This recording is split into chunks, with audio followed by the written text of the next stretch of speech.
tiene una incidencia de 0,6 a 3,6 casos por millón de habitantes. Afecta a hombres entre 40 y 60 años y en realidad pues últimamente ha estado disminuyendo digamos esa incidencia. ¿Por qué?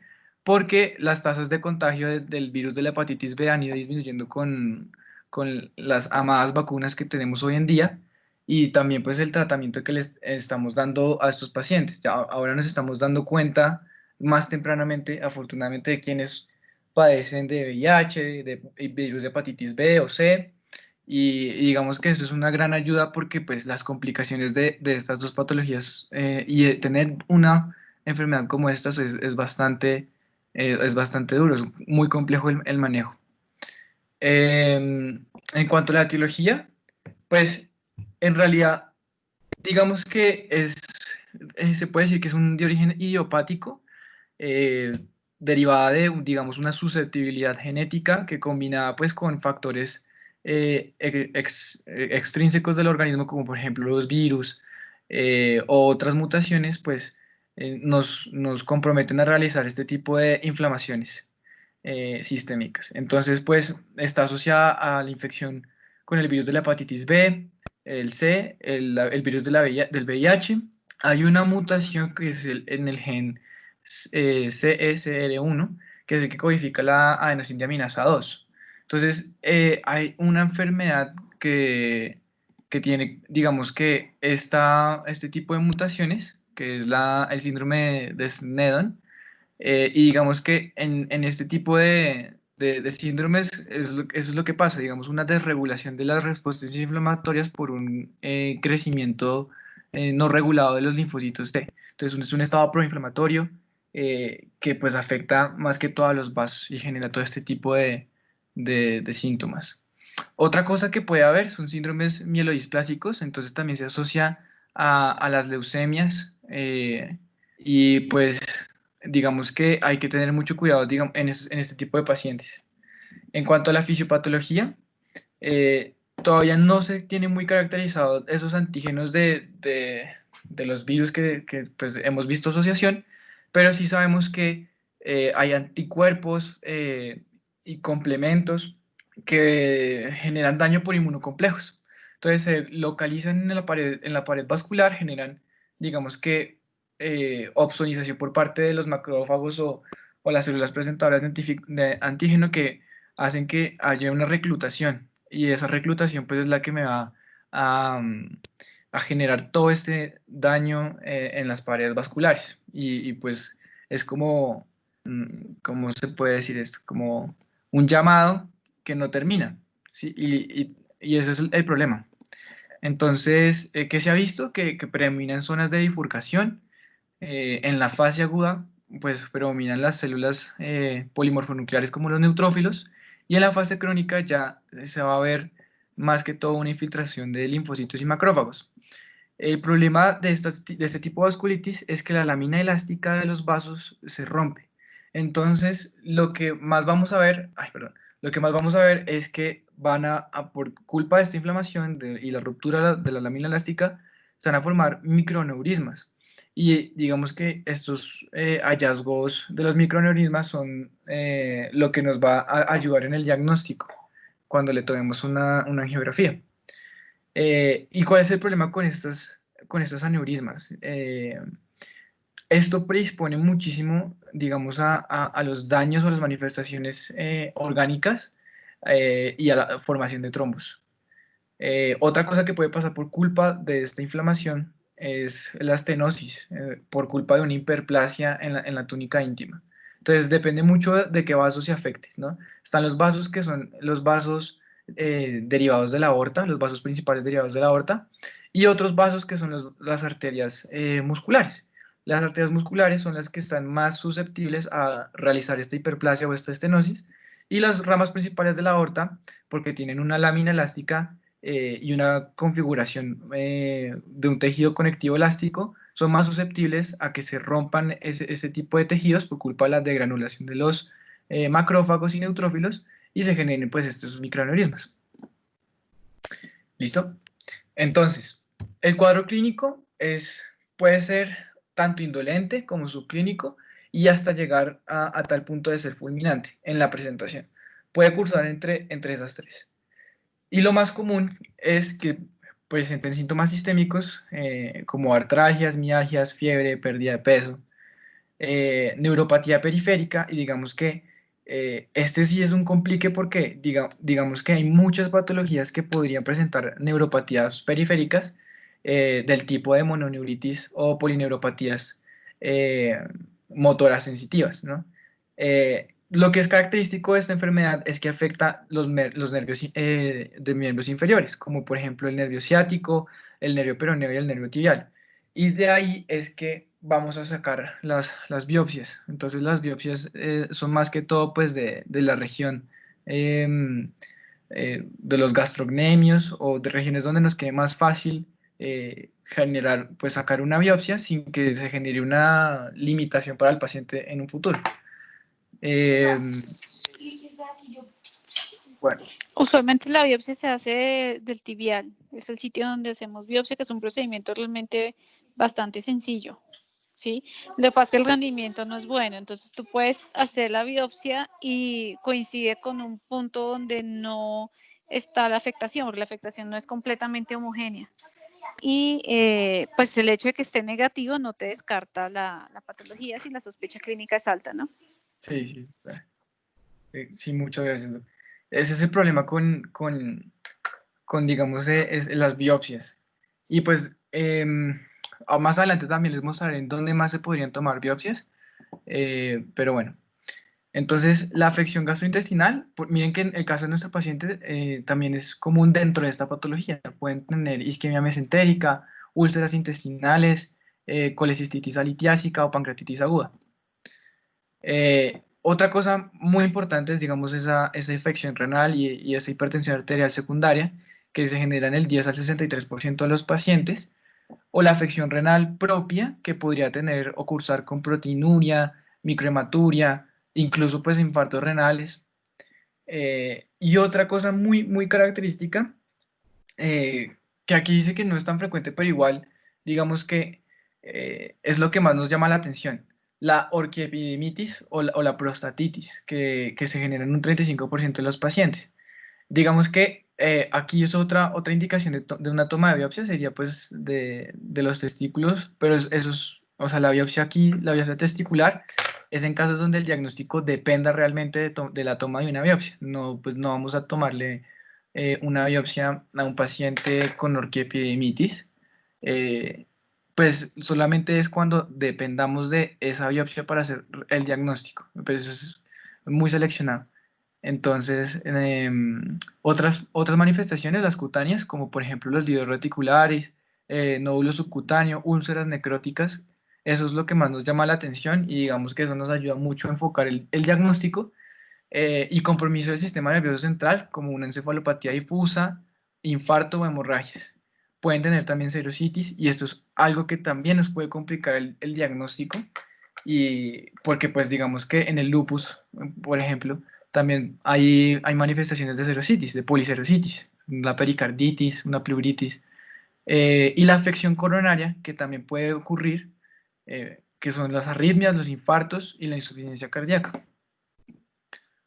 Bueno, aquí lo que les quiero mostrar de esta tabla, bueno, aquí como que es un resumen de todo lo que habíamos hablado, pero aquí lo que les quiero mostrar es, por ejemplo, los exámenes diagnósticos, ¿no? Entonces, el arteriograma, que ya lo vamos a mirar, y ya vamos a mirar esa característica, esos microaneurismas característicos de la enfermedad, están presentes hasta en el 73% de los pacientes. Las biopsias de las arterias medianas o pequeñas, que van a estar presentes en el 48% de los pacientes, o el arteriograma o una biopsia característica, se puede conseguir ambas, aumenta la sensibilidad en el 92% de los casos. Entonces, en resumen, nuestros pacientes van a ser así: fiebre de origen desconocido, un cuadro con una afección multisistémica, manifestaciones de isquemia en personas que en realidad no pensemos que deberían tenerlas a esa edad, son personas jóvenes con los factores de riesgo vascular, entonces hay que evaluar muy bien esos factores que nos predispongan a las manifestaciones de isquemia. esa mononeuritis múltiple que hay que evaluarla muy bien, entonces empieza a ser motora y después empieza a ser sensitiva. Y eso es algo que tenemos que evaluarlo muy bien porque hay muchas enfermedades que podrían cursar así, sobre todo pues con el compromiso sensitivo y no le ponemos cuidado. El dolor, o el dolor abdominal de causa incierta, ese dolor abdominal, la evaluación de un dolor abdominal pues tiene múltiples causas. Entonces pues realmente es un reto diagnóstico. La hipertensión arterial de inicio reciente, algo muy importante es esto, disnea y púrpura. Si un paciente tiene todo lo que hemos visto, pero presenta disnea y presenta púrpuras, no pensemos en panarteritis nodosa, pensemos en otras enfermedades que cursen con afección pulmonar. Realmente la panarteritis nodosa no genera afección pulmonar. Entonces, eso es un mensaje que se tiene que quedar dentro de esta charla. Hugo, perdón, una Y por duda. ejemplo, vean, claro, Juan, cuéntame. De pronto tú en lo que has leído la doctora dentro de su casuística, esas mononeuritis múltiples, bueno, primero no entiendo el término mononeuritis, o sea, ¿eso es una polineuropatía o solamente una mononeuropatía? Es mi primera duda. Podría ser tanto mononeuritis como polineuropatía. Ese también es una muy buena pregunta. Porque, por ejemplo, pues habrán pacientes que o presenten el cuadro de afección en un solo miembro inferior o en ambos. O sea, es una muy buena pregunta. Y ahí pues tendríamos que mirar todas las causas de la afección, tanto unilateral como afección simétrica. Esa es una muy buena pregunta. Ok, súper, gracias. Bueno, por lo que entiendo es más frecuente en miembros inferiores o también se podría presentar en miembros superiores. Sí, es más frecuente en miembros inferiores. La verdad no sé De pronto qué tan frecuente sea en miembros la casuística de la superiores. doctora. Tienes- El compromiso típicamente es de miembros inferiores, Ok, clásicamente. Sí, cuando perfecto. tienes compromiso, otros miembros entran, o digamos, al ruedo de otros diagnósticos diferenciales distintos. Pero esta clásicamente es más de miembros inferiores. Listo, gracias. Y la segunda, la hipertensión arterial, ¿esa de qué origen tiene? O sea, ¿cuál sería o cuál se ha determinado que es la fisiopatología de esa hipertensión? Porque pues claramente es Realmente, secundaria, ¿no? sí, es secundaria. Y realmente, pues, mira que, me voy a volver un poquito, que se correlaciona mucho con ese cuadro de afección renal. O sea, por lo general van de la mano. Es de origen, por ejemplo, por compromiso de la arteria renal. Listo, perfecto. Gracias. Vale. Y bueno, lo que les quiero mostrar con esta imagen, por ejemplo, les voy a hacer, esto creo que va a ser un mini reto. En la imagen de la izquierda, yo a esta paciente les voy a decir que la estamos examinando juntos. Y a esta paciente le dijimos que hiciera con las dos manos una extensión de las manos y que me mostrara las palmas de las manos. Y ella nos está mostrando esto que está pasando acá. Entonces no sé si alguien se quiera lanzar a decir qué es lo que está pasando, qué es lo que cree que está pasando y qué le ve de raro a la foto. No sé si me escucharon bien o si se entendió lo que traté de decir. Sí, pues en la de las manos, yo veo como una limitación en la extensión, la extensión de la muñeca. Y bueno, la flexión la veo Sí, como bien, pero más que todo es como flexión del arco de extensión. Y exacto. en la izquierda, en la derecha de la pantalla, pues una úlcera o varias úlceras en los tobillos, Sí. por ejemplo. ¿Y Ujú. qué te parece la forma de las úlceras? Pero, ¿La forma de qué? Perdón. La forma de pero las úlceras, fíjate acá, como- perdón, antes de pasar a las úlceras, miren en las manos que, bueno, si bien dijimos que el predominio neurológico es en miembros inferiores, hay pacientes que pueden igual cursar con compromiso en miembros superiores y miren las manos, se ve la atrofia. ¿Sí ven que tiene atrofia de los interóseos? Como el lumbrical. Sí. ¿Sí ven? Y además de eso, tiene lesiones en la piel. Si ustedes miran el primer dedo de la mano derecha, también se ve ahí compromiso, se ve compromiso en la piel. Pues habría que mirar qué tipo de compromiso es, pero incluso yo veo hasta en los pulpejos también de la mano izquierda lesiones. Sí. O sea, en la derecha veo en el primer dedo una zona de eritema y otra como más violácea, y pareciera tener unas lesiones también vasculíticas en el dorso de la interfalángica del primer dedo. Y los pulpejos de la mano izquierda también se ven lesiones que, bueno, no sé si serán vasculíticas también, habría que mirar mejor la foto, pero sí parecieran, ¿sí ven? Y la atrofia muscular es lo que llama la atención.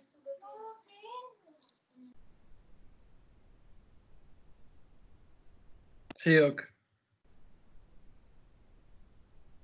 Es muy raro. Lo que Esta dijimos, o imagen sea, está, sí, característicamente es más de miembros inferiores, pero pues también se ha descrito compromiso ulnar, radial.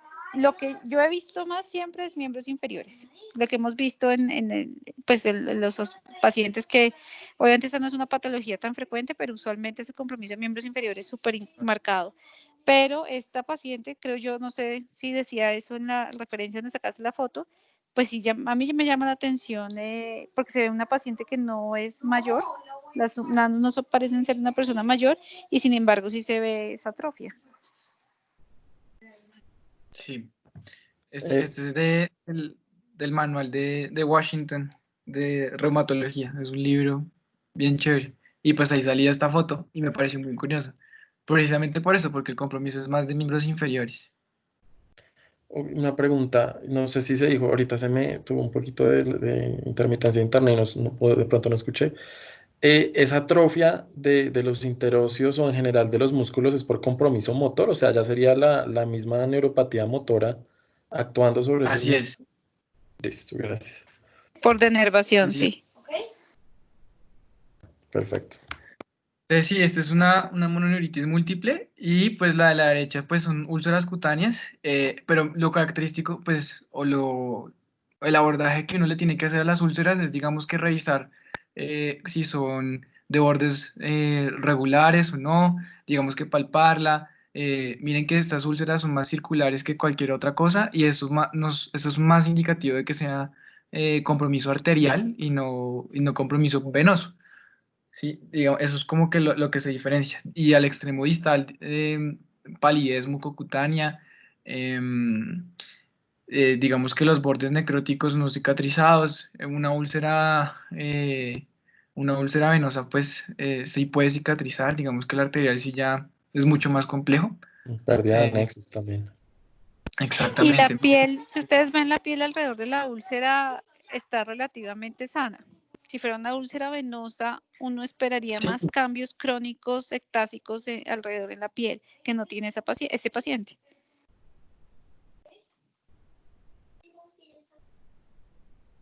Exactamente.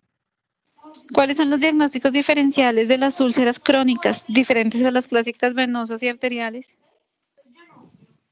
Ah, bueno, pues las úlceras crónicas sería la enfermedad arterial periférica o la enfermedad venoclusiva, pero digamos que esto entraría en pacientes con pues, un grupo etario mayor. Son pacientes adultos mayores Pero además con de eso, porque es factores de que el diagnóstico es súper amplio. la leishmaniasis, infecciosas así tropicales. Sí, ¿qué más? O sea, de infecciosas, de acuerdo, ¿qué otras? Ah, em, vale. De pronto endocarditis que está haciendo embolismo. No, Bueno, más raro, pero sí. podría Las El ser diabéticas. eczema, el eczema, diabéticas, o un sea, todas las eczema. neuropatías infecciosas, neuropáticas, y entre las neuropáticas estaría también la diabetes. ¿Qué otras? La sífilis, por ejemplo, el VIH también entre las infecciosas, ¿sí?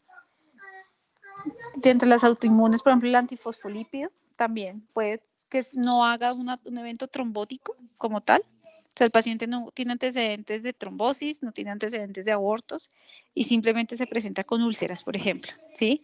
La hepatitis, manifestaciones extrahepáticas de hepatitis C, por ejemplo, también puede presentarse solo con úlceras. Entonces, a veces uno siempre piensa úlceras y lo ve uno, ¿no? Pacientes que vienen manejados por úlceras crónicas y le atribuyen a una enfermedad vascular como venoclusiva o arterial. Pero digamos que el espectro sí es mucho más amplio que eso, ¿no? Entonces es importante también tener eso en cuenta. Hay unas revisiones muy bonitas de pacientes con úlceras crónicas sobre la etiología, el abordaje del diagnóstico diferencial, que es bien interesante.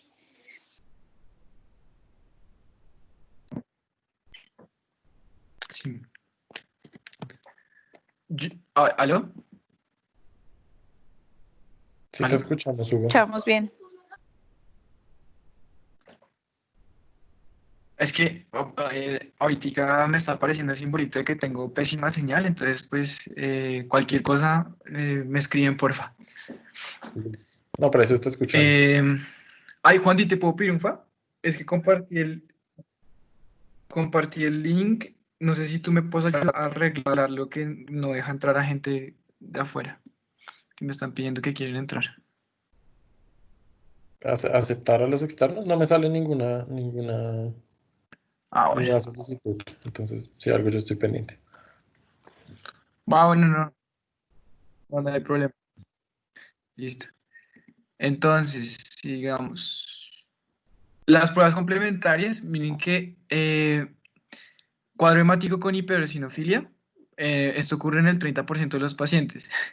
Y eso es algo que nos complica aún más, porque digamos que de ir a pensar una panarteritis nodosa a pensar, digamos, eh, una reacción pues medicamentosa o alérgica, pues la hiperosinofilia nos complicó más el diagnóstico, ¿no? Realmente la panarteritis nodosa, la doctora me corregirá, pero en verdad sí es un diagnóstico de exclusión. Hay muchos otros diagnósticos diferenciales. Eh, bueno, pedirle también el screening para hepatitis B, hepatitis C, VIH, revisar la BCG y la PCR que usualmente están elevados, el BUN y la creatinina están elevados, el BUN más de 40 y la creatinina más de 1.5, pero esto es excluyendo, digamos que la elevación sea de causas prerrenales o posrenales. Entonces, hay que evaluar muy bien el paciente y el parcial de orina que esté alterado. Entonces, que veamos la proteinuria, la hematuria y la demostración mediante la electromiografía, digamos, de esas neuropatías. Entonces, aquí lo que les quiero mostrar en la imagen de la izquierda es una imagen muy bonita de lo que habíamos hablado, digamos, esa formación de las microaneurismas y de cómo se ve. Entonces se ve como un efecto, como un aspecto arrosariado, es como lo describen, como de perlas. Y, ¿qué más? En la biopsia es una inflamación eh, granulomatosa y con destrucción de la íntima, ¿no?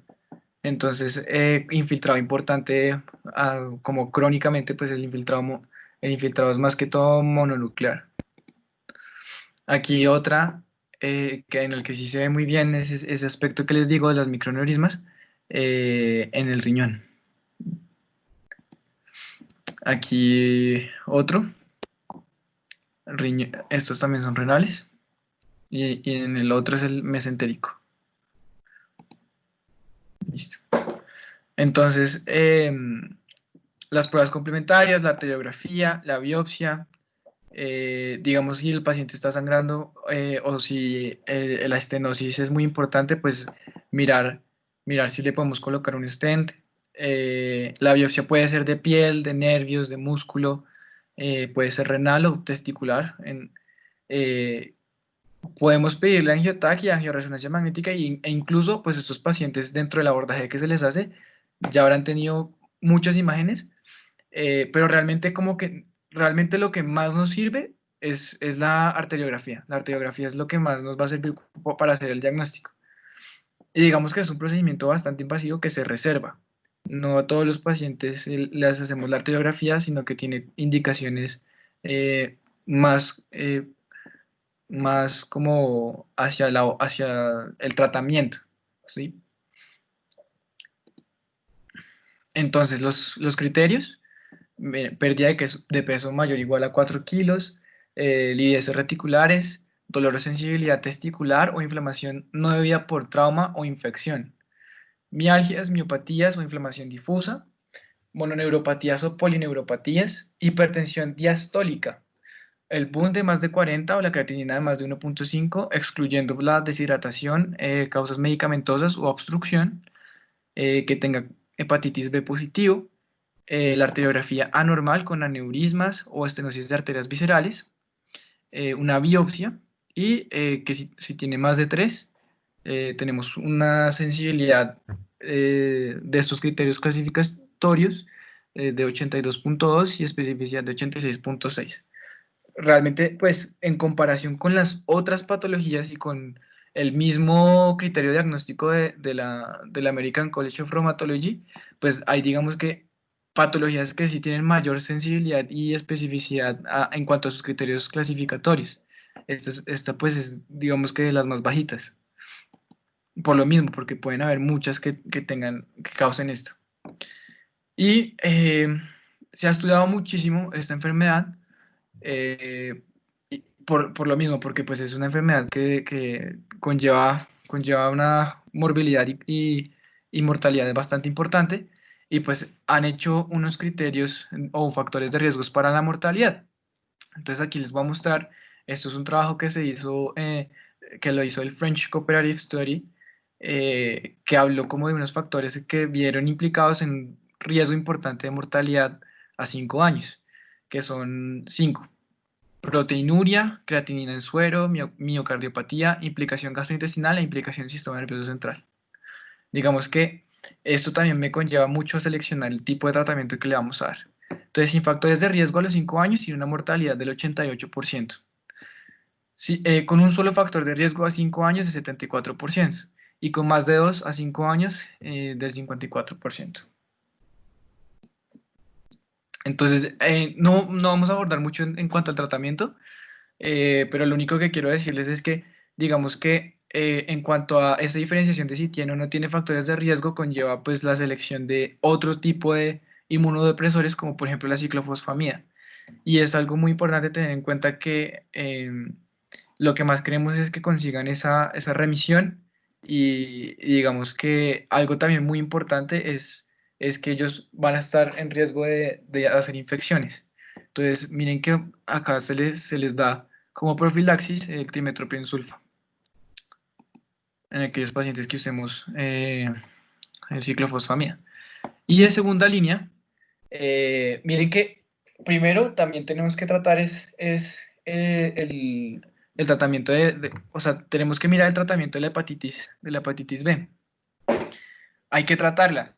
O sea, en estos pacientes es muy importante, es muy importante la hepatitis B, y es probablemente, digamos, uno de esos factores que desencadenen la enfermedad. Entonces es importante tenerlo en cuenta. Y la plasmaféresis, pues, eso es en casos refractarios. Acordémonos que pues lo más importante es saber que en realidad sí hay un componente inmunocomplejo circulante que es lo que generó. Entonces la plasmaféresis sí podría funcionar. Listo. Sí, Caso clínico. de hecho, si tiene hepatitis B el paciente, pues sería lo ideal. Que le va mejor, porque pues tú tratas la hepatitis B y curas la vasculitis, ¿no? Que eso sería lo ideal para el paciente. Y recordar que también hay digamos, una variedad, puede decirse, la panarteritis limitada a piel, ¿no? Entonces, el cuadro que tú describiste es el de la pan sistémica, pero puede haber pan solamente en piel. Listo, que ahí la discusión es que si realmente es una entidad distinta o si realmente es un subtipo o simplemente es una forma temprana de panarteritis nodosa. Entonces, esos son pacientes que no hacen todos los otros compromisos vasculares ni nada, sino que simplemente se limita a la piel, que también lo puede uno ver con pues relativa frecuencia. Okay, gracias, Doc. Una pregunta, Hugo. El cuadro clínico del inicio al fin era, pues bueno, la fiebre, ya sabemos que la PAN lo puede causar, ¿Y la parte abdominal fue por qué? ¿Una isquemia mesentérica o qué, por qué razón? Una úlcera perforada, Juan Di. Una úlcera gástrica perforada, listo, gracias. Pero estos pacientes hacen el dolor, puede ser por eso, por isquemia, ¿no? Frecuentemente. Incluso, sí, sí, señora. Incluso o sea, pueden hacer dolor sin causa conocida. O sea, no se le, o sea, podrían tener solamente el dolor sin tener las úlceras, sin tener perforación intestinal, sin hacer Una angina mesentérica, de hecho, es lo que se puede ver. Entonces, realmente tú hacen dolor, sobre todo postpandrial, y eso es lo que te hace sospechar que se trate de una angina mesentérica, porque tú le haces los exámenes, haces arteriografía, todo y todo sale normal, no encuentras nada. Entonces realmente simplemente en el momento, en el postpandrial, que es la característica clínica que a uno lo hace sospechar que se trate de eso, de una angina mesentérica, en un paciente joven. Pero el mismo cuadro en un paciente mayor, pues sí lo piensas más para enfermedad arteriosclerótica. Esclerosis. Listo, gracias. Listo. Entonces tenemos el siguiente caso clínico. Una niña de 6 meses de edad que consulta hace 3 días, creo. No más, 5 días. Así les llega a ustedes una niña de 6 meses el 28 del 05 del 2020. Hace nada. ¿Por qué? 5 días de evolución consistente en fiebre de 38.8 grados Celsius con rash maculopapular no pruriginoso e inyección conjuntival. A los signos vitales ustedes le encuentran una taquicardia sinusal, taquipnea, saturada 100% al ambiente. Entonces, ¿ahí qué pensarían?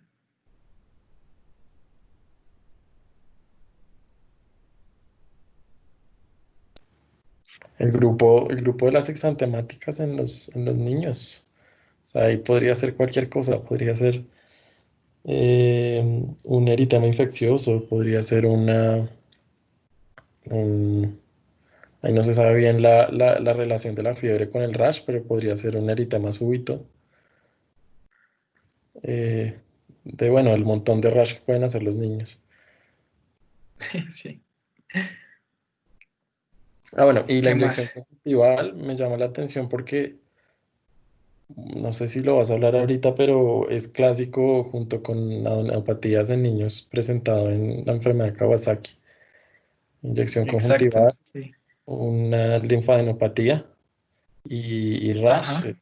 toca pensarlo, no toca descartarlo. Exactamente.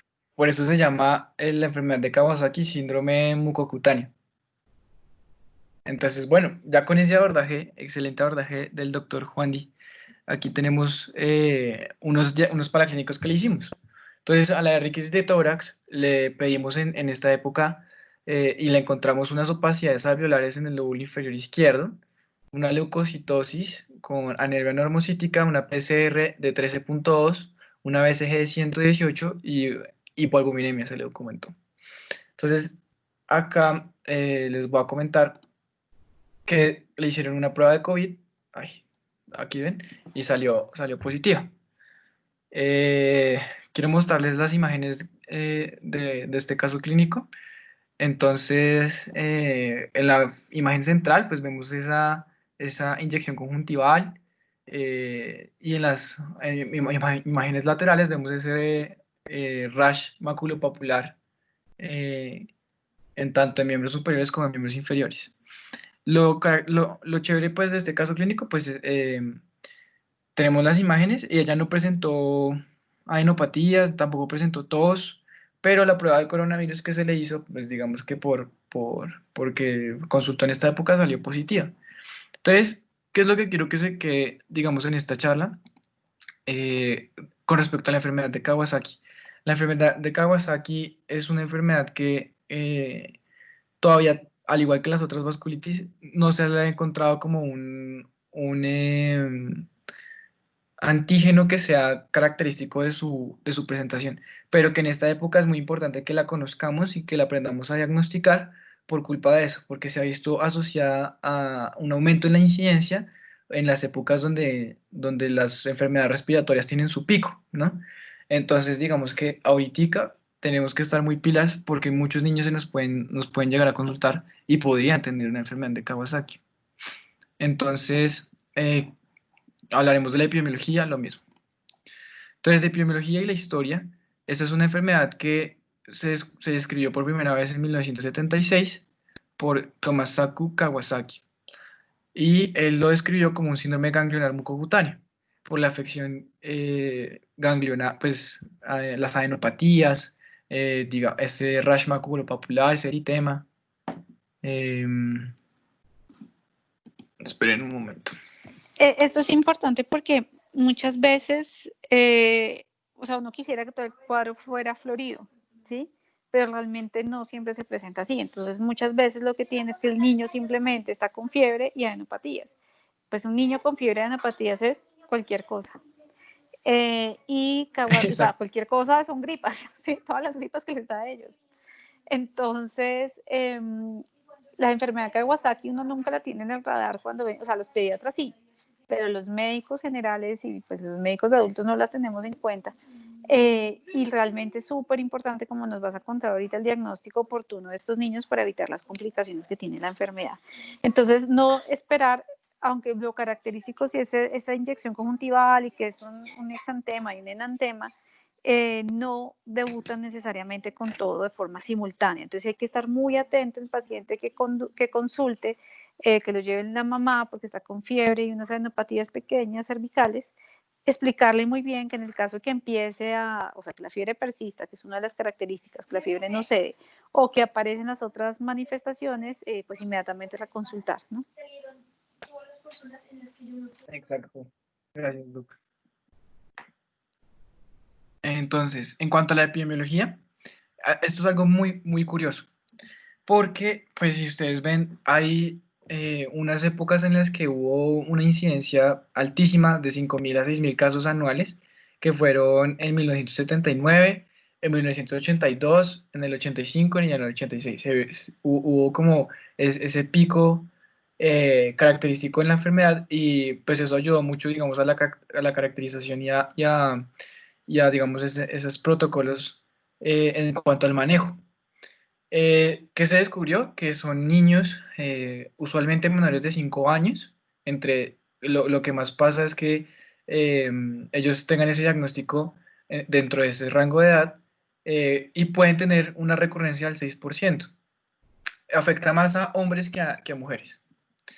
Y algo que nos dimos cuenta gracias pues, a estos desafortunados eventos era que estos pacientes a largo plazo generaban enfermedades coronarias, porque ellos tienen un riesgo alto de hacer aneurismas de las arterias coronarias.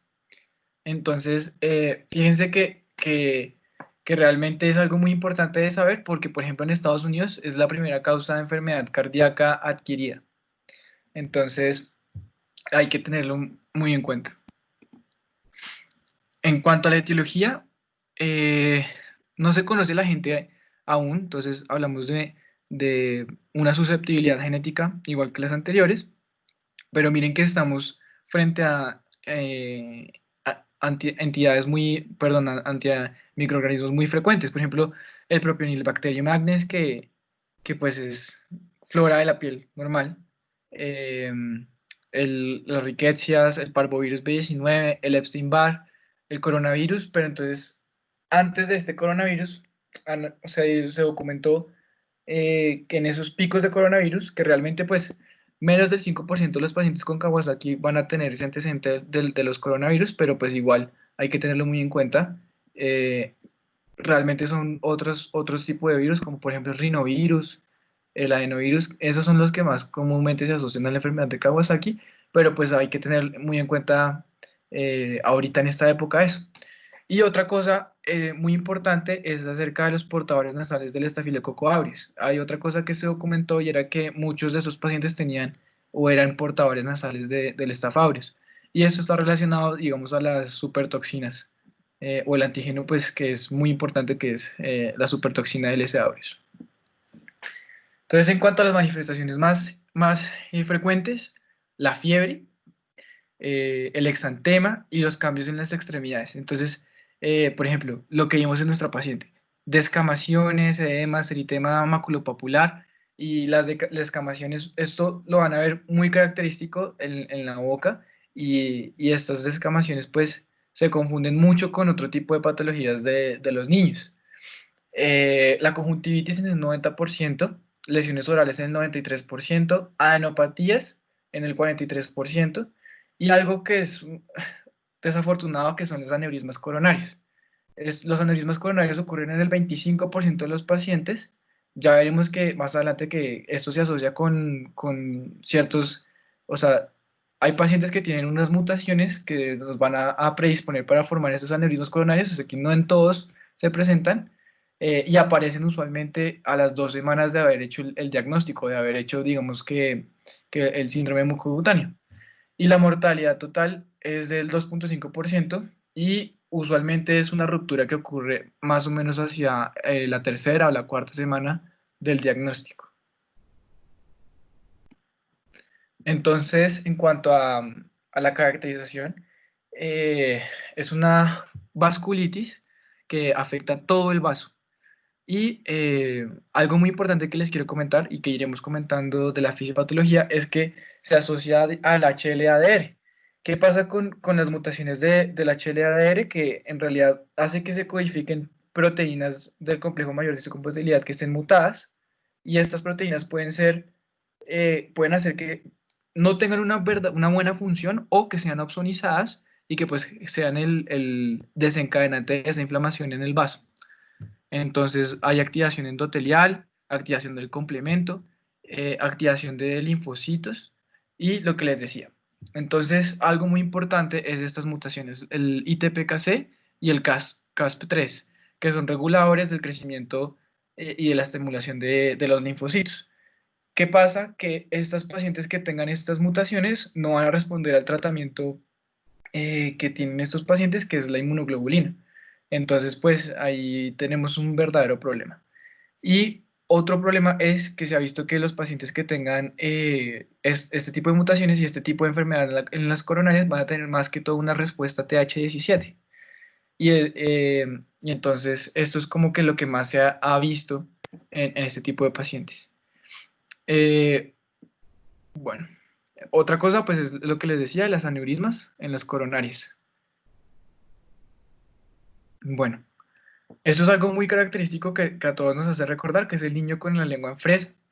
Entonces, pues miren que aquí está la lengua, pues está bien inflamada, que presenta esas, no sé cómo decirlo, ese eritema tremendo con esas micropápulas o pápulas incluso en la lengua,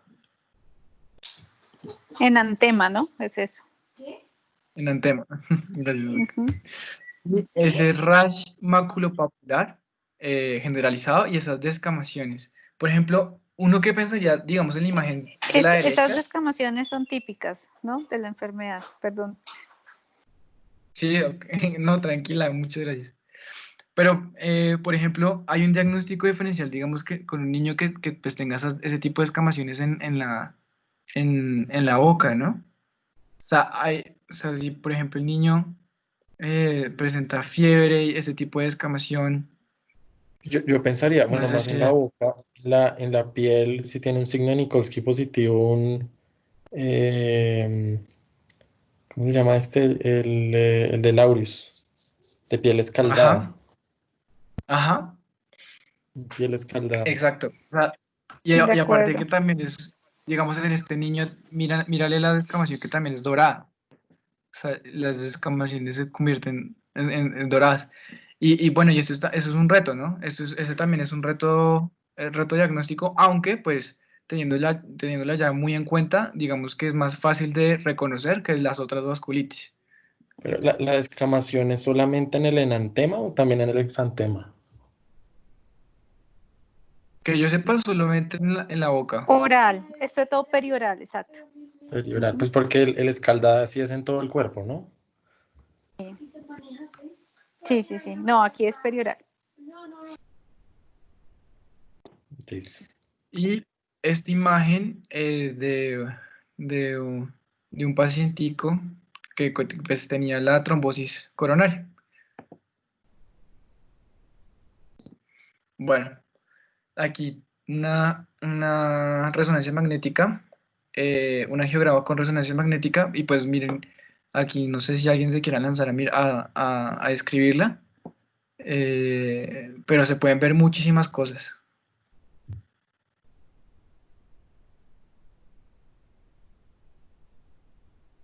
Pero bueno, entonces pues, por ejemplo, miremos el miembro superior derecho. Empecemos por ahí. Digamos que no es normal, y digamos que en general, no es normal tener todas esas tortuosidades y sobre todo pues en las arterias que son de un calibre bastante grande. Como arrosariado, pues es la descripción, ¿no? Sí, Que uno puede hacer. también tenemos una tortuosidad bastante importante y tenemos también como formación de microaneurismas también. Entonces, otra cosa es la disminución del calibre. Entonces, miren que en la aorta descendente, después ya cuando se convierte en las arterias ilíacas, el calibre disminuye casi que, por ejemplo, en la derecha, muy fuertemente. Y en miembro superior izquierdo, hay, sí, antes de que se convierta en las arterias dorsales, antecitos ya uno ve una pérdida del contraste en la arteria radial o ulnar, no sé cuál sea, pero ahí se ve la pérdida del contraste.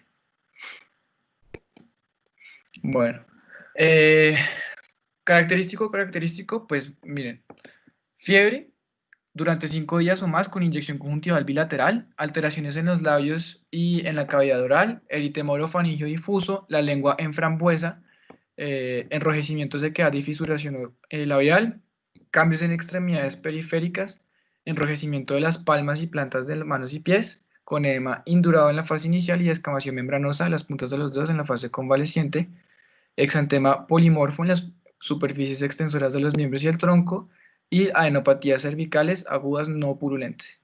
Entonces, ya vamos a mirar también que hay otro tipo de criterios que nos van a meter también el ecocardiograma, pero por ejemplo acá tenemos que si presenta 6, ya hacemos un diagnóstico. Acá lo mismo. Entonces, criterios principales, 5 de 6. Entonces, lo mismo. Fiebre de más de 4 días. Una inyección conjuntival es lo más importante, es que no sea purulenta y que sea bilateral. Los cambios en la cavidad oral, el rash polimórfico. Y bueno, y en el lado derecho nos muestra los criterios revisados, pero nos mete ya, digamos, la explicación de por qué le pedimos un ecocardiograma. Entonces, no a todos los pacientes les vamos a pedir el ecocardiograma, pero entonces, digamos que si encontramos en el ecocardiograma, pues, alteraciones coronarias o, digamos, de la motilidad cardíaca, ya nos podría aumentar la sensibilidad del diagnóstico. Y otras cosas que pueden ayudar para el diagnóstico en los paraclínicos, el aumento de la PCR, el aumento de la BSG, la hipoalbuminemia, pueden tener trombocitosis, pueden tener leucocitosis y piuria. Y en cuanto al tratamiento, pues no quiero extenderme mucho, pero hay algo muy importante que les quiero decir con esto, y es que nosotros tenemos que iniciar el tratamiento temprano y se hace con inmunoglobulina. Entonces, esto disminuye del 20% a un 3% el riesgo de generar los aneurismas coronarios. Y se tiene que iniciar, pues, de manera muy pronta. Y la combinación, pues, con la aspirina. Esa es la importancia de esta enfermedad, de conocerla, lo que tú acabas de mencionar. O sea, iniciar la gamaglobulina tempranamente es lo que realmente garantiza, bueno, no garantiza, pero sí disminuye con muchísimo impacto el desarrollo de aneurismas, que es la gran secuela que tiene esta enfermedad en el niño y por supuesto en el adulto más adelante. Entonces sí es fundamental un diagnóstico temprano, la sospecha, arrancar a verificar muy bien que ojalá se cumplan criterios e iniciar la inmunoglobulina. Doctora, ¿aquí hay necesidad de remitir al niño a una UCI pediátrica o al menos tenerlo en un nivel más alto? No UCI como tal, pero pues lo ideal, sí, Mecho, es que tú igual gamma globulina no puedes colocar en un nivel, pues primer nivel de atención, no, en un segundo nivel difícil que te la autoricen, porque es que la gamma globulina requiere una infusión continua, es una aplicación, digamos que tiene un protocolo importante. Las enfermeras, no todas las enfermeras están entrenadas en la aplicación de la gamma globulina y requiere vigilancia durante su aplicación. Entonces es más por eso que otra cosa. UCI probablemente no, porque el niño en una enfermedad temprana realmente lo que está es pues obviamente febril con las lesiones en la piel, pero no más. La aplicación de la gamma globulina sí requiere un tercer nivel idealmente. Ahora, la remisión habrá que mirar también porque pues si se va a demorar, no, acá el tiempo es oro. Entonces sí es necesario empezar a colocar la gamma globulina lo más temprano posible. Y la gamma globulina es, digamos, sí es una dosis durante 10 horas, como dicen ahí, como ven ahí, pero son días continuos, o sea, no es un tratamiento de un solo día, ¿sí? Eso implica un cálculo por los kilos de peso, por infusión continua y necesita un protocolo de aplicación especial. Entonces, en ese sentido, lo ideal sí es un tercer nivel, no cuidado intensivo como tal, pero sí tercer nivel. Pero como te digo, dependerá que puedas remitirlo o no prontamente, o sea, eso no debe demorar, la remisión no debería demorar el inicio de tratamiento porque va en detrimento pues, de la salud del niño. Listo, gracias. Muchas gracias, Doc. Y bueno, La en cuanto a aspirina. la, ahorita, Y en cuanto sí, a la aspirina, me parece importante porque a mí en pediatría me decían que la aspirina. sí, la aspirina más la inmunoglobulina es la que digamos, la terapia recomendada. Igual, pues mira que también está en algunos casos donde tú sepas que pues ya tiene la trombosis coronaria, el inicio de la terapia antifibrinolítica o el inicio perdón, fibrinolítica, no antifibrinolítica, o el inicio de pues, anticoagulantes también está indicado, ¿no? Sobre todo pues, en estos pacientes ya que tengan que hagan o que documentemos el aneurisma coronario. Pues eso ya es lo que no queremos que pase. Ok, y la dosificación ahí, ¿cómo sería? Porque pues 100 miligramos kilo día dividido en 4 dosis. Se me hace que, ¿cómo se dosificaría eso? O sea, ¿se da cada 6 horas? Sea 100. durante infusión Eh, continua. No es que Uy, se aplique cada 6 horas, es que no es tan sencillo de colocar. Pues digo que tiene que ser en personal de enfermería que esté entrenado en la aplicación y en la vigilancia. Entonces tú lo calculas, lo pones durante una infusión continua durante 8 horas. En los niños no sé si es, pues las 6 horas, en los adultos digamos son 8 horas más o menos, 8 a 10 horas. Día 1, al día 2 otra vez, al día 3 otra vez, ¿sí? Y mm, dependerá de la dosis que uno haya calculado de la patología, en la infusión completa, digamos, dura entre 3 a 5 días. ok, y ahí hace intravenosa. Es endovenosa todo el tiempo. Ok, interesante. Gracias, Doc. sí, gracias, Doc. Y bueno, y ahora vamos a hablar de la enfermedad de Buerger. Yo aquí les quiero comentar algo como aspecto personal, una anécdota, y es que yo en mi vida he visto por ahí dos vasculitis y realmente pues solo una, porque la enfermedad de Buerger no, pues está muy discutido de si es una vasculitis o no, pero solamente he tenido la oportunidad de ver un good pasture, pero no nada más, el Buerger y un good pasture. Entonces, en cuanto a la enfermedad de Buerger, eh, o fue escrita en 1878 por el doctor von Winwarter, que describe un caso de un paciente masculino, 57 años de edad, con gangrena en miembro inferior derecho. Eh, Luego, posteriormente, llega el doctor Leo Buerger en 1908 y coge 11 pacientes también, jóvenes, eh, con gangrenas en miembros inferiores y la describe. Entonces, digamos que a partir de ahí es que pues cogimos el epónimo de la enfermedad de Buerger, que realmente es una tromboangiitis obliterante. Ya miraremos muy bien qué significa eso. Entonces, en cuanto a la epidemiología, afecta más que todo a hombres, hombres y menores de 50 años. Realmente es muy raro los hombres más de 50 años, pues porque hay enfermedades que pues ya lo hemos discutido, que pues son más comunes en estos grupos de edad, que generen ese tipo de úlceras o gangrenas, como por ejemplo la enfermedad arterial oclusiva o la enfermedad venosa. Entonces, pues realmente hay que evaluar muy bien a los pacientes de grupos etarios más avanzados, porque realmente la enfermedad de Buerger no está caracterizada pues en ese grupo de pacientes. En cambio, en los pacientes jóvenes, ahí sí es donde tenemos que pues evaluarlo bien. Se ha visto que está asociada a las mutaciones del HLA-A9 y el B5. La incidencia no es que sea tan rara, 12.6 por 100.000 habitantes en Estados Unidos.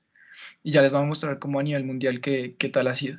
Y factores de riesgo, el tabaco es el más importante. También se ha visto la marihuana, el uso de marihuana, pues también ha sido un factor de riesgo que se ha documentado. Ser judío asquezaní, si no saben qué es ser judío asquezaní, búsquenlo, se los recomiendo, porque, bueno, ya no sé si el MIR ah, haga eso, pero les recomiendo que lo busquen. Y bueno, la infección de periodontitis crónica por el treponema denticola. Ese también ha sido uno de esos desencadenantes que se ha documentado. Otra, la infección por citomegalovirus, y otra, pues el arsénico, aunque el arsénico pues está en el cigarrillo. En cuanto a la incidencia y la distribución a nivel mundial, miren que algo que les quiero señalar es en Nepal. Nepal tiene una incidencia de 693 por 100.000 habitantes. Es realmente bastante alto.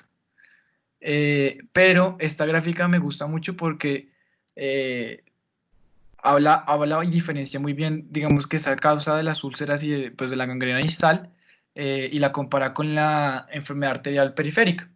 Entonces, por ejemplo, miren en India, que es la segunda gráfica, en pastel, eh, miren que el rojo, pues el rojo es otra, o causas de enfermedad arterial periférica, eh, o otras causas así. Y la tau es la azul. Entonces, miren eso. O sea, que un paciente en India que llegue con gangrena distal, pues realmente va a ser más probable que tenga una tromboangitis obliterante a que sea una enfermedad arterial periférica. Y en cuanto a la fisiopatología, se ha documentado que hay una inmunidad al colágeno 1 y 3. Otra cosa que se ha documentado es la mutación 20-210 del gen de la protrombina. Aquí lo que pasa es que genera una codificación aumentada de la producción de la protrombina. Entonces, esto también se asocia a la hiperviscosidad sanguínea, con aumento del fibrinógeno y aumento del hematocrito. Eh, digamos que eso es muy importante para el flujo venoso. El flujo venoso está casi que dependiente, digamos, de la viscosidad sanguínea, ¿no? El retorno venoso depende mucho de eso. Otros autoanticuerpos que se han documentado, la anticardiolipina y anticuerpos anti en el endotelio. Otra cosa es la vasodilatación, que hay problemas en la vasodilatación. Entonces son pacientes que no tienen una adecuada regulación, y pues esa desregulación de la vasodilatación predispone más a la agregación plaquetaria, a la agregación de los trombos. Entonces eso es lo que impide, digamos, que ese flujo circulante correcto. Otra cosa son los trombos, y esto es algo muy importante, porque eso es digamos que la pelea que se tiene, y es que esos son trombos altamente celulares. Pero ¿qué pasa? Si nosotros recordamos en la Robbins, digamos que en cuanto a la formación de los trombos en un principio como que agarran de todo. Entonces pueden agregar células inflamatorias, pueden agregar proteínas circulantes, y pues digamos que eh, por culpa de eso, ese hallazgo que es inespecífico en las biopsias, de que sean en los trombos altamente celulares, pues realmente no se había hecho el consenso de si es una enfermedad inflamatoria vascular como tal, o si en realidad es simplemente un hallazgo pues, de la fisiología normal, ¿no? Entonces es por eso que todavía no se considera como una vasculitis como tal, pero pues ya vemos que tiene un componente autoinmune y un componente pues inflamatorio descrito, unas predisposiciones en cuanto a la fisiopatología bien descritas. O sea, es una entidad que ya se reconoce como tal, sin embargo no se considera que sea vasculitis como las otras. Entonces, para recordar un poquito acerca de la formación de los trombos, vamos a recordar muy rápidamente que hay factores procoagulantes y anticoagulantes. Entonces, los procoagulantes, el colágeno, el calcio, los factores de la coagulación, el factor de von Willebrand, los anticoagulantes como la proteína C, la proteína S, la trombomodulina, el plasminógeno, la antitrombina 3, la heparina, eh, la vitamina K. ¿Cuáles son los factores de la vitamina K? Pues el 2, el 7, el 9, el 10, la proteína C, la proteína S. Y no dependes de la vitamina K, el 5, el 8, el 11 y el 12.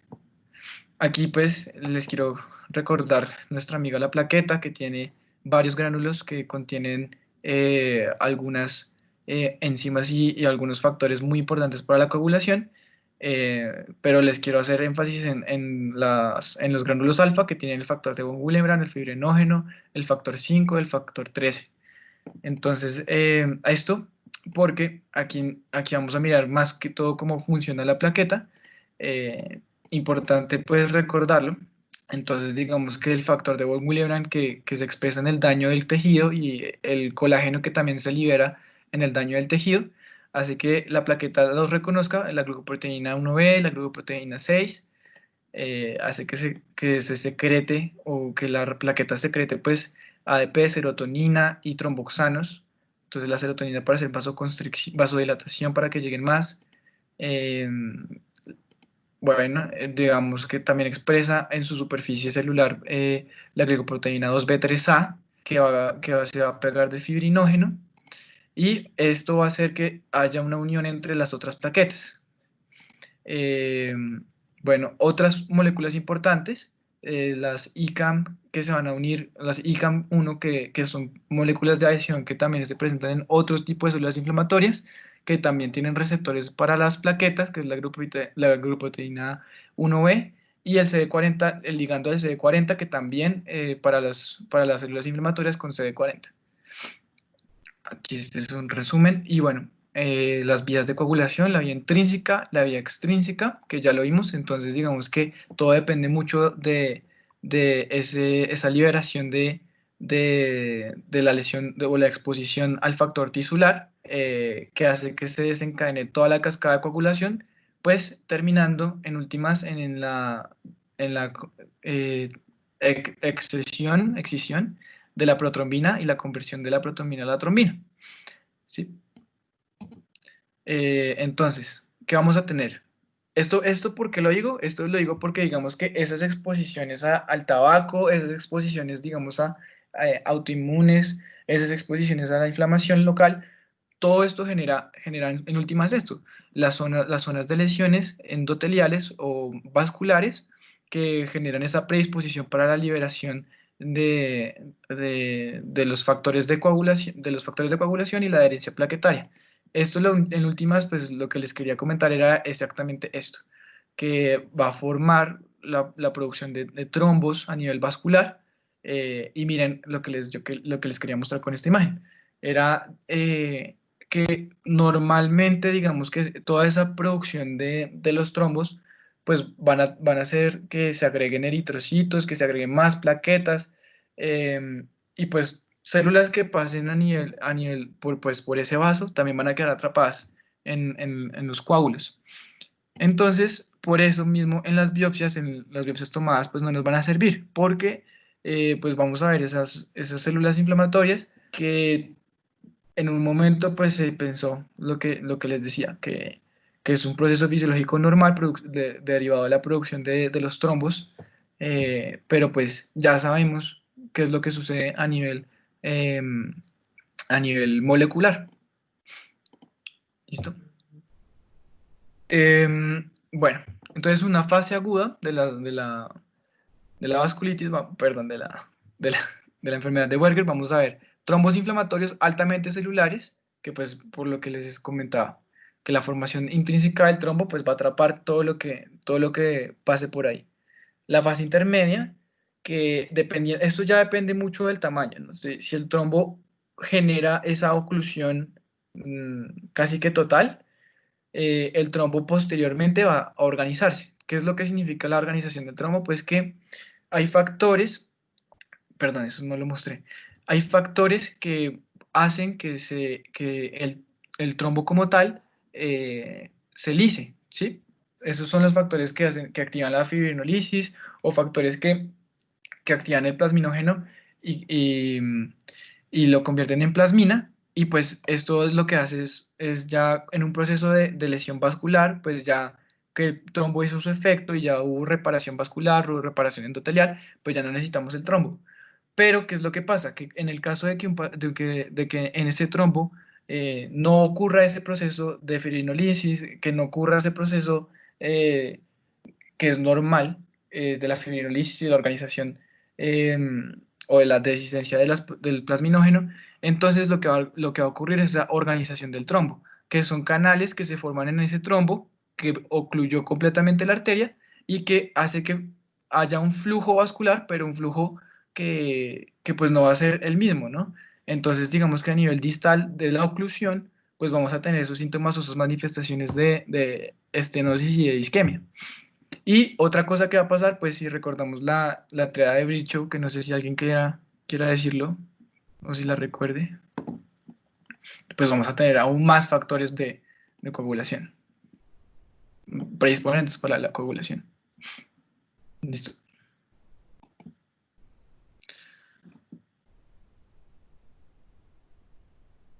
Bueno, y ahora manifestaciones, pues lo que vamos a ver son estas zonas de gangrena a nivel distal y de necrosis, una necrosis seca. Eso es lo característico.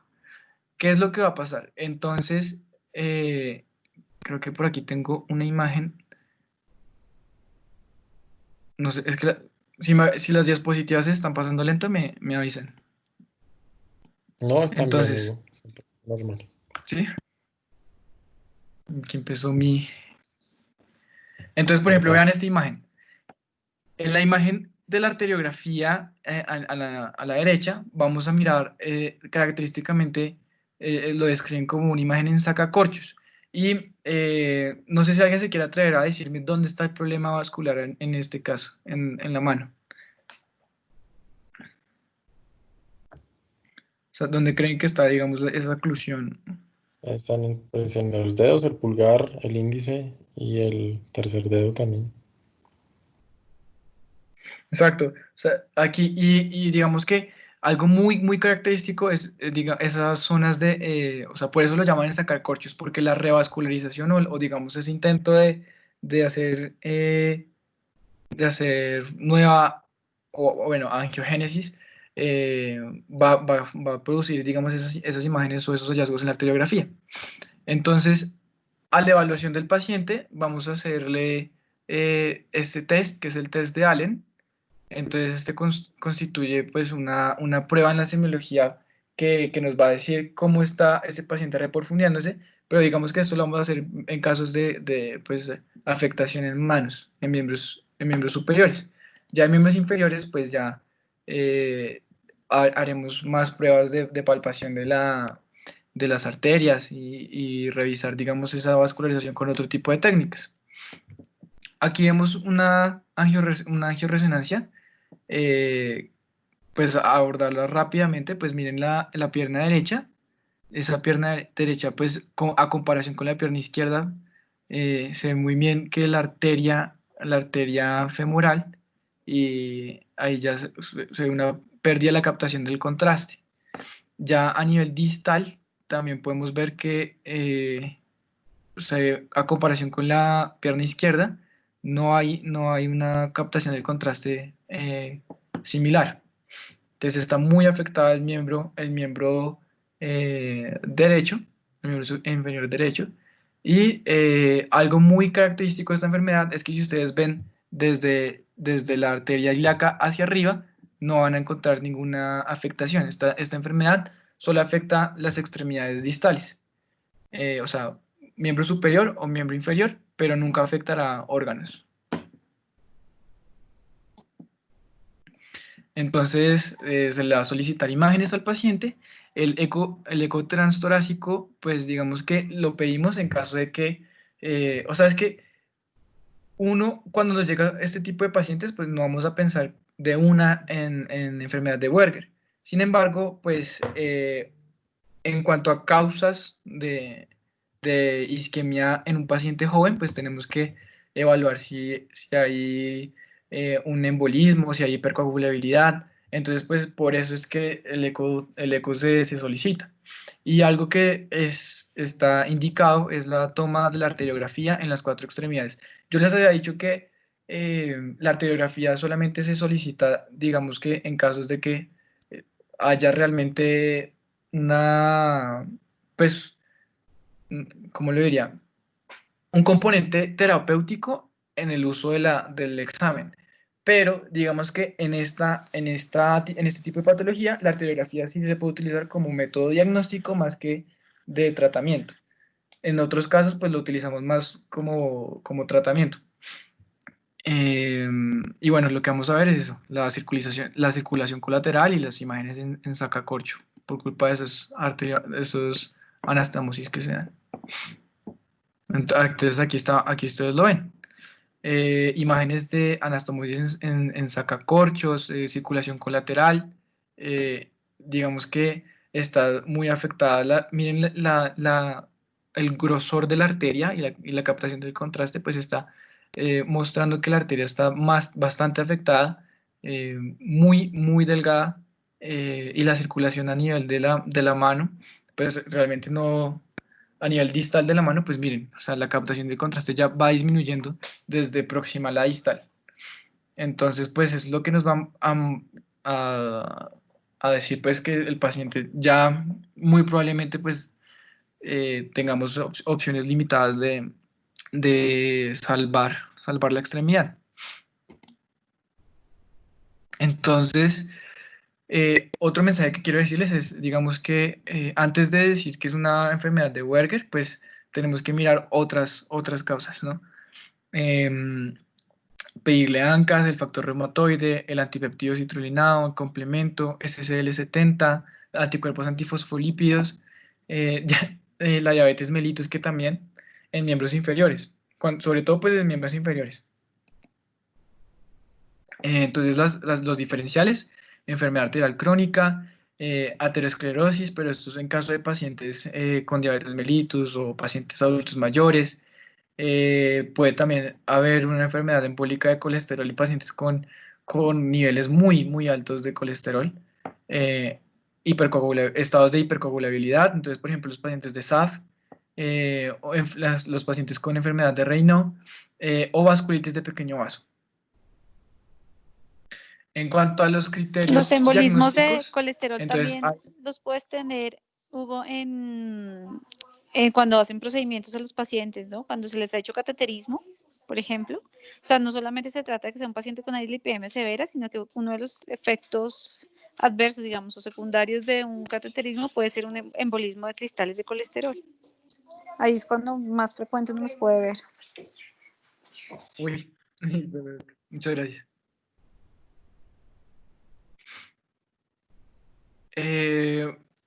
Ahora sí, en cuanto a los criterios diagnósticos, estos doc creo que sí son diagnósticos, ¿no? No son clasificatorios. Pues Sí, señor, hay así es. dos. Gracias, doc. Los criterios de Shionoya y los criterios de Olin.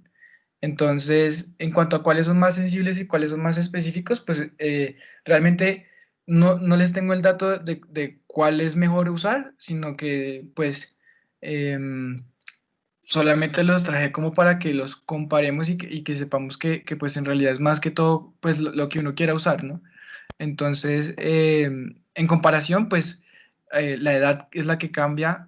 Algo muy importante y lo que siempre estará es la historia o el hábito tabáquico, ¿no? Entonces, la historia de fumar, de haber fumado, y las manifestaciones. Entonces, pues las manifestaciones clínicas de isquemia distal, la afección de miembros superiores o de miembros inferiores, las localizaciones, generalmente pues es en miembros inferiores, que es más frecuente, pero puede afectar también a miembros superiores.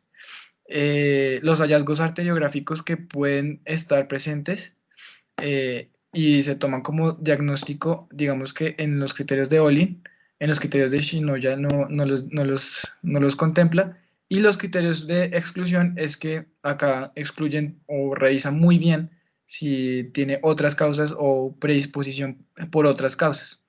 Y pues la biopsia, lo que les decía, la biopsia no nos va a decir nada en realidad. La biopsia solamente es como en características inusuales que dicen, pero eso es por lo que les digo, que están descartando otro tipo de patologías. La biopsia no nos va a decir nada, no tiene nada característico.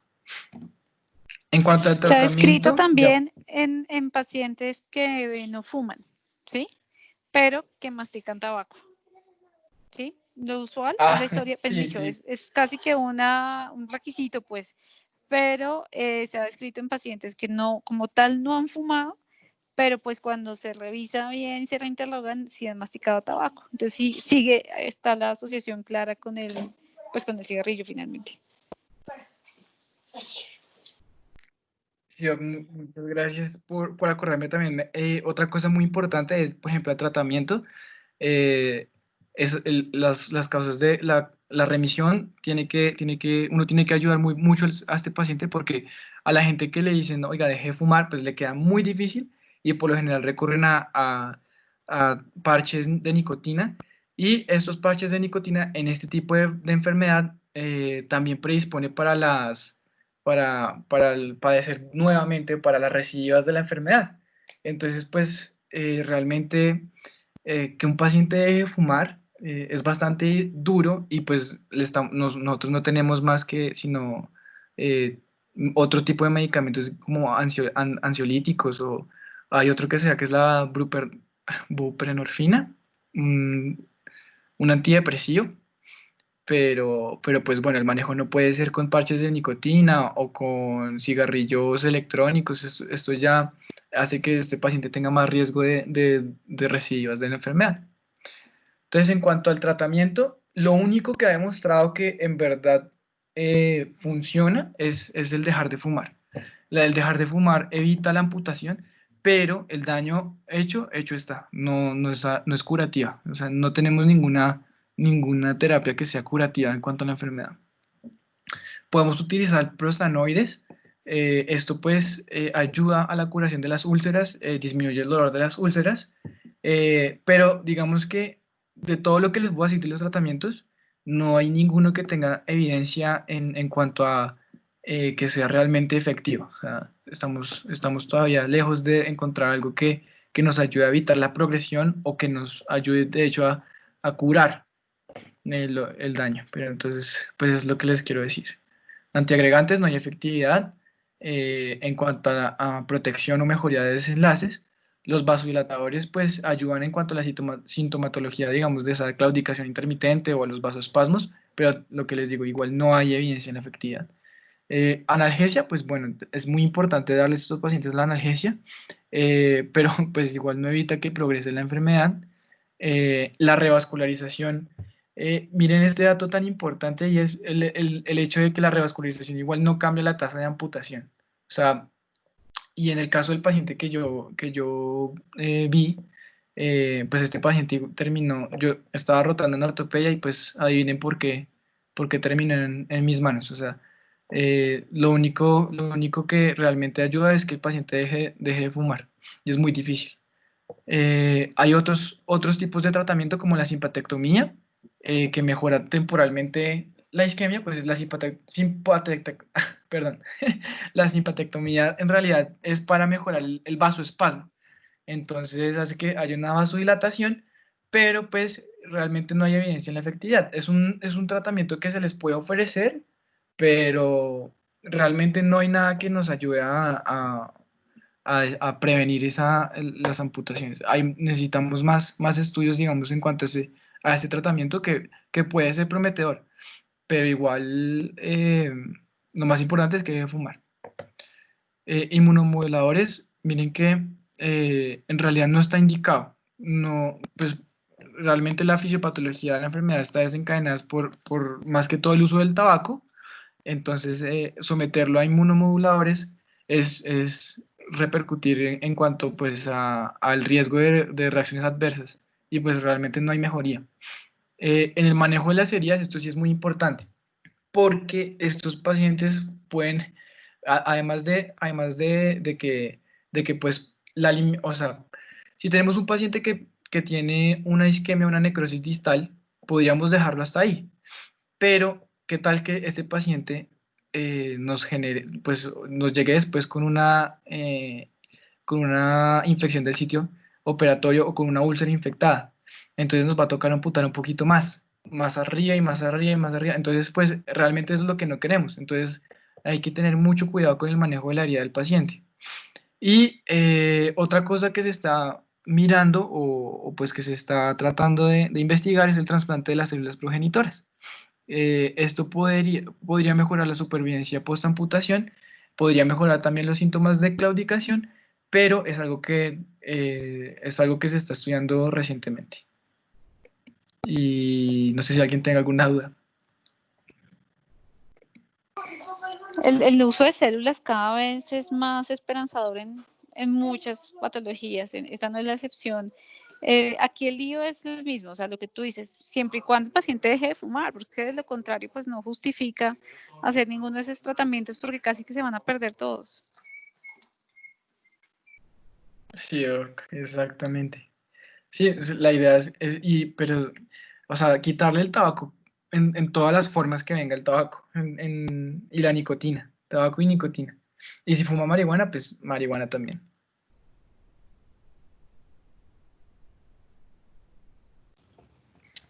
Y los e-cigarettes, los cigarrillos electrónicos. Exacto. Sí, ¿Funcionaría ahorita igual? que eso está muy También. de moda. Yo no Sí, sí, creo. exactamente. O sea, quitarle todo eso. Ok. No sé si alguien quiere hacer algún comentario, tenga alguna duda, quiera compartirnos alguna experiencia. No, Hugo, muchas Me gracias por... pareció que ibas como a explicarles el test de Allen y no lo explicaste o llegué tarde a esa parte. Ah, pues no lo expliqué, ¿verdad? Me la voy a devolver. Pero básicamente uno coge la mano, uno coge la mano, aquí está. Entonces la idea es, esta imagen realmente no está bien tomada, ¿no? O sea, así no se toma. La idea es que el paciente te extienda la mano, con las dos manos tuyas tú lo que vas a hacer es oprimir o ocluir eh, las arterias, tanto radial como cubital, y después de 15 segundos de haberlas oprimido, uno la suelta. Entonces, al soltarla, uno evalúa la predominancia de la vascularización de las arterias a nivel de la mano. Entonces, si la mano se pone roja completamente en menos de 10 segundos, entonces ya sabemos que dependiendo de la arteria que desocluimos, ahí miraremos desde la dominancia. Entonces, ¿qué puede pasar? Que si tenemos una arteria muy afectada, va a haber una retoma de la coloración de la mano más lenta y hay veces que ni siquiera, como en el caso de la imagen, que va a estar así pálida. Entonces ahí es donde vamos a mirar que realmente hay un compromiso de esa arteria. Súper, porque es que esa sería como la primera parte que de pronto con la sospecha podría, desde como, desde el abordaje del médico general, pues como el primer indicio para poder hacer el examen, ¿no? Después las otras pruebas. Pero me parece chévere que lo recuerden, pues porque hace parte de la semiología y a veces cuando lo preguntamos, pues no lo recuerdan muy bien y es súper sencillo de hacer. Muy bien. Muchas gracias, Doc.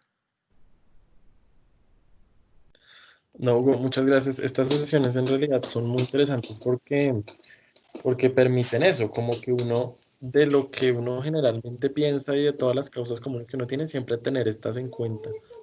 Eh, y es importante porque también, por ejemplo, el Kawasaki tiene un impacto gigante en el corazón de la persona que tenga la enfermedad y, pues es importante tenerlo dentro del espectro de sospecha clínica. Entonces, muchas gracias. En realidad me quedaron muchas cosas claras. Em, y bueno, la idea es seguir estudiando estos temas que no se saben muy bien. Sí, Hugo, sí, felicitaciones nuevamente. Sí, súper juicioso con la revisión y lo que dice Juan es cierto. O sea, si uno no ha leído esto o no lo, no lo ha refrescado, se pasan por alto. Lo que uno no tiene en la cabeza nunca lo va a diagnosticar. Entonces es demasiada información la que existe, pero el hecho de hacer este tipo de encuentros, pues es súper útil para volver a como a remover lo que uno por allá alguna vez leyó. Y es súper importante. Gracias, de verdad. rescato como mucho la parte de la Bueno, interacción y como que puede, como, pues yo sé que igual como hay poca gente conectada, pero que permite como un poco de interacción con los asistentes, Juan Diego, bueno, la doctora Mora, todos participando, entonces también como que también permite que tengas más aportes dentro de la presentación. Súper bien, Hugo. Y a los asistentes muchas que se gracias. animen a No, participar, o sea, finalmente si uno no tiene Sí, idea, pues no importa, para eso está acá. No importa, no sí, importa y ya todos, atreverse. Y si no se puede, pues con la voz, entonces en el chat. eso, de si acuerdo. tienen alguna duda, sí. Y también que se les quite Pero el no, miedo a errar. Súper importante que se quite el miedo a errar. Y si tienen preguntas, a veces de pronto los estudiantes creen que tienen preguntas muy bobas, pero a veces esas preguntas que pueden ser bobas pueden ser preguntas muy inteligentes que pueden sacar de la duda a el 80% del resto que están conectados. exacto, muchas gracias.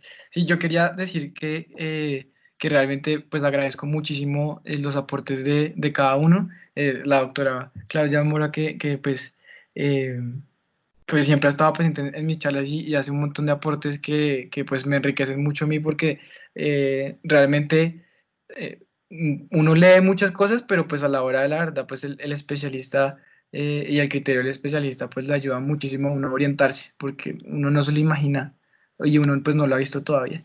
Entonces, de verdad, muchísimas gracias y pues los quiero animar a que realicen las charlas, que pues el espacio este espacio pues lo creamos para todos los estudiantes de pregrado y de posgrado, para que se animen a realizar cualquier charla. Lo pueden hacer ustedes o si no, pues proponer alguna charla y miramos cómo hacemos, cómo organizamos.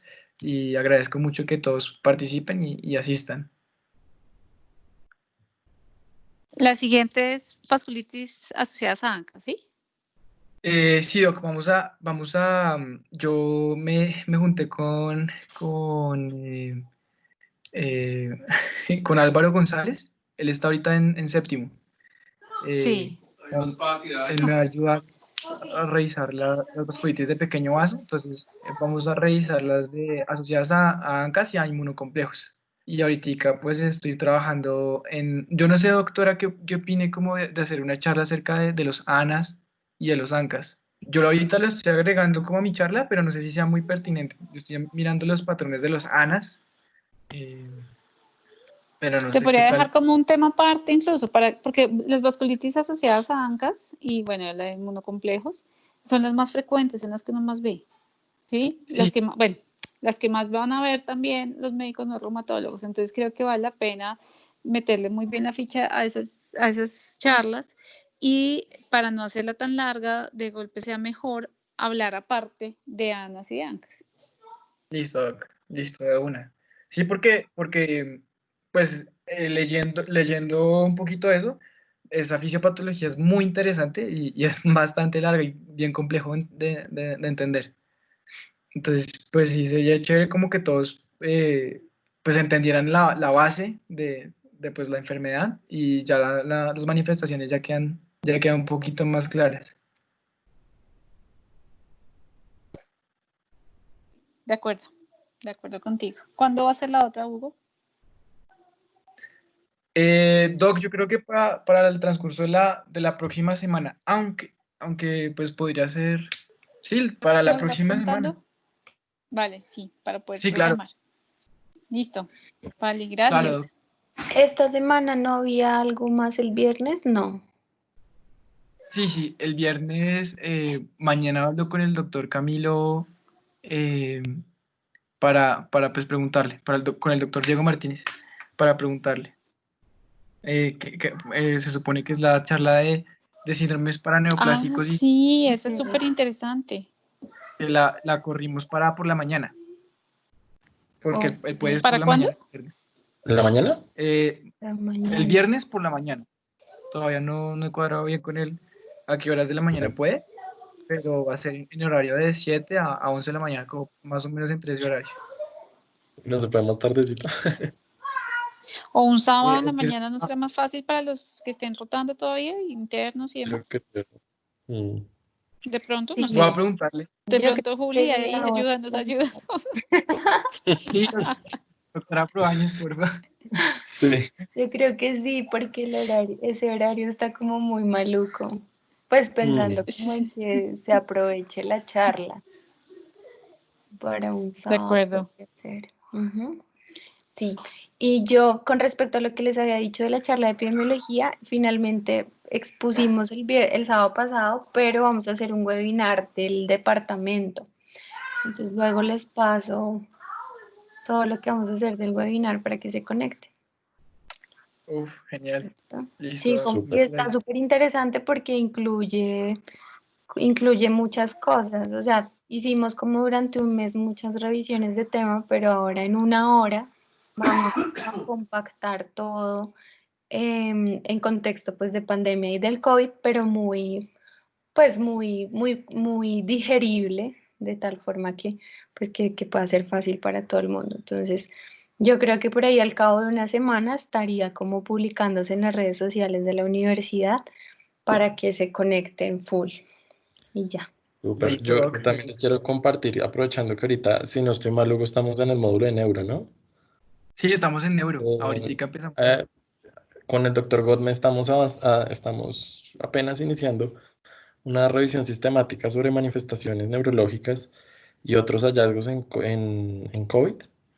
Ujú. Eh, entonces, pues cuando apenas tengamos resultados y tengamos alguito, pues aprovecharía este mes para hacer una charla y de pronto también haciendo una coyuntura con la clase de epidemiología y sobre todo cómo utilizar o cómo iniciar ese tipo de proyectos y de revisiones. Entonces, pues no sé, podríamos articular algo con la doctora Juliana. Chévere, sí, listo de una, claro que sí. Ya ahora creo que tenemos más, pues empezando las vacaciones, más tiempo. Sí, total. Sí, sí. Listo. Súper, Bueno, chévere. gracias. Vale, Gracias. que descansen entonces. Igualmente. Igual. Bueno, Hasta luego. Chao. Gracias. Gracias, doc. chao. Chao. Chao.